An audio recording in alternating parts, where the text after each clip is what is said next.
Mendoza can knock out Fundora, so can Keith Thurman. But yeah,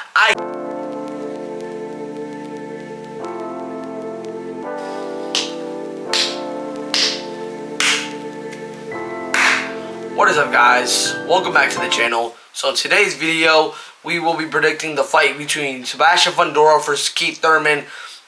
This fight may be a close fight, and this fight may not be a close fight. It depends. Let's take a look at the other few last fights. Start on with Keith Thurman against Brock Jarvis. Brock Jarvis, he's not that good of a fighter. Well, he's a good fighter, but he hasn't fought no one top. He did fight Liam Paro, if I'm not mistaken. That's who he fought. He got knocked out, I think, like the first round.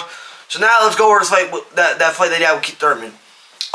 Keith Thurman, I think he lost the first round, and I think he also lost maybe lost the second round. But in that third round, that's when he came in looking sharp.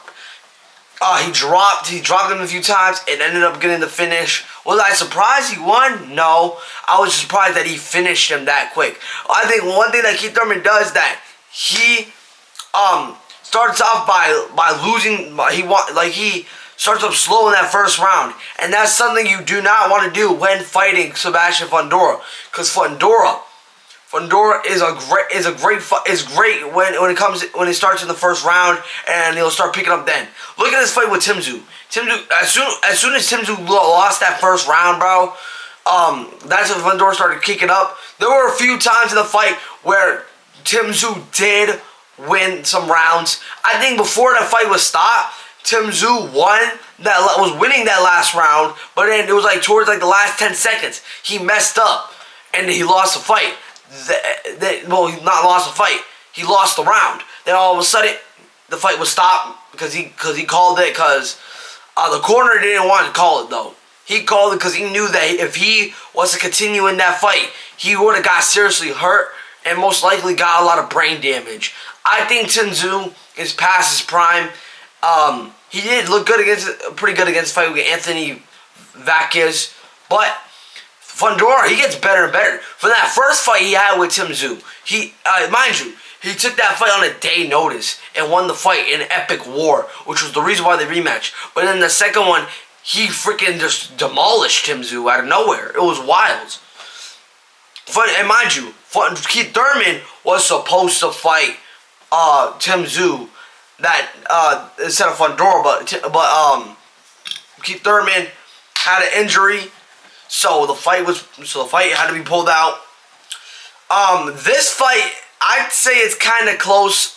When it was first scheduled, it was in October 2025, but Fundora had an injury, so I'm curious to know if Fundora actually healed perfectly, or let's see how bad his arm injury was. Because sometimes when they come back and fight after an injury, it can look bad. So we got to see how Fundora looks against Keith Thurman in this fight. And mind you, Keith Thurman's not so as active as when he once was. And mind you, he's not in his prime either. He's almost on his way out. After he beat Danny Garcia, he had to get that surgery on his shoulder. Ever since then, he didn't look so good. His only loss is to Manny Pacquiao, who is a legend of the sport. Mind you, got dropped in the first round in that fight, which was actually wild.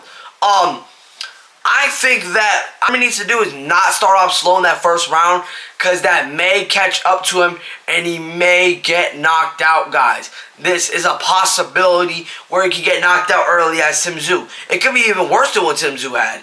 It could end in like 5 rounds. Fundora, I feel like what makes him so good is his height. He's like 6'6", if I'm not mistaken. He's the tallest super welterweight champion ever in boxing history. I've never seen a fighter that tall. Not even a lot of those heavyweights be that tall, guys.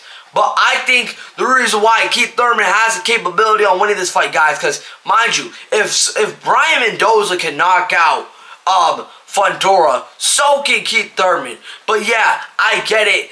Fundora was young at the time and he had improved from that fight. But there's, like I said, there's still a possibility where Fundora could get knocked out here, guys. Because mind you, Keith Thurman, he has the better hooks here. And I say the left uppercut is what Fundora has better. But the right uppercut, I think Keith Thurman has the better right uppercut. I think that also Fundora has the better 1-2. But Keith Thurman still has a sharp 1-2, guys. His 1-2 still be even clean, especially when he mixes it with those hooks. If Keith Thurman just hits that chin and doesn't hit like the top of his head, that could benefit him too, because I know some people like to throw punches to Fundora's head and not his chin. His chin is what you need to be looking forward to, because you could reach his chin a little more. But mind you, let's say he's right up here. You'll have to do a lot of extra stuff, but over here, you know, you still have to do a little extra, but you want to do so much extra stuff instead of doing this. So that's what I think Keith Thurman needs to do in this fight, guys. Now, who do I got winning this fight? I'm going with Keith Thurman. That may sound a little odd to you guys, but I don't know. But I think that Keith Thurman has the more capability, and he has the more championship experience, and he's fought more of the bigger names than Fundora. Fundora's fought some big names, but Keith Thurman fought Mario Barrios, Manny Pacquiao, Danny Garcia, Sean Porter. He fought a lot of them guys. And I think that his experience is what's going to help him in this fight. I think what will help Fundora in this fight is obviously his height length. That will be the end of the video, guys. Make sure you guys hit that like, subscribe button. Comment down below who you guys got winning this fight by knockout or decision. And I'll see y'all in the next one. But for now, I'm out. Peace.